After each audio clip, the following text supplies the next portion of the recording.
Բարի լույս սիրելիներս, տեսնենք, թե մյուս համարը որն է, որի վրա հիմնվելով մարդիկ մերժում են բարեխոսությունը։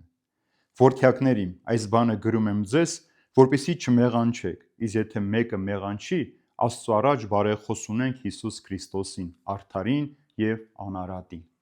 Սա Հովհաննես առաքյալի առաջին ընդհանրական նամակի 2-րդ գլխի առաջին համարն է, սիրելիներս։ Ինչպես Տիմոթեոս առաքինված նամակի պարագային, այնպես էլ այստեղ մարդիկ մերժում են բարեխոսությունը եւ սուրբերի բարեխոսությունը։ Ինչու՞։ Պետք է հասկանալ, որ այստեղ բարեխոսության մասին չէ եւ ոչ էլ բարեխոսությունը ժխտելու մասին է։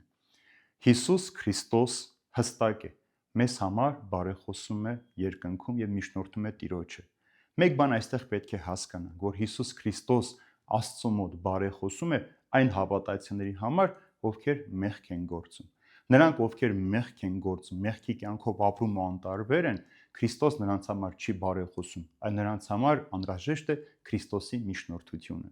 Հիսուս հավատացող մարդու համար է բարեխոսում ասում։ Դրա համար է այստեղ առաքյալն ասում, եթե հանկարծ մեղանչեք, հիշեք Աստծո առջև Հիսուս Քրիստոս արդարին, ով բարեխոսում է ձեզ համար։ Ուրեմն Հիսուս կարող է մեզ համար բարեխոսել, երբ որ մենք հավատում ենք իրեն, վստահում ենք, փրկության ճանապարհով ենք ընթանում, բայց հանկարծ այդ ճանապարհին սայթաքում ենք։ Բայց այն մարդիկ, ովքեր մեղքի կյանքով ապրում են, նրանց համար պետք չէ բարեխոսը, նրանց համար պետք է Քրիստոսի քավչարար փրկությունը, որով Հիսուս խաչվեց մեզ համար դեպի փրկություն առաջնորդելու համար։ Ինչպես Պողոս առաքյալի խոսքի մեջ, այնպես էլ այստեղ մեկ բան պետք է հստակ իմանանք. այո, մենք Աստծո առջև ունենք միակ միջնորդն ու արդարացնողը։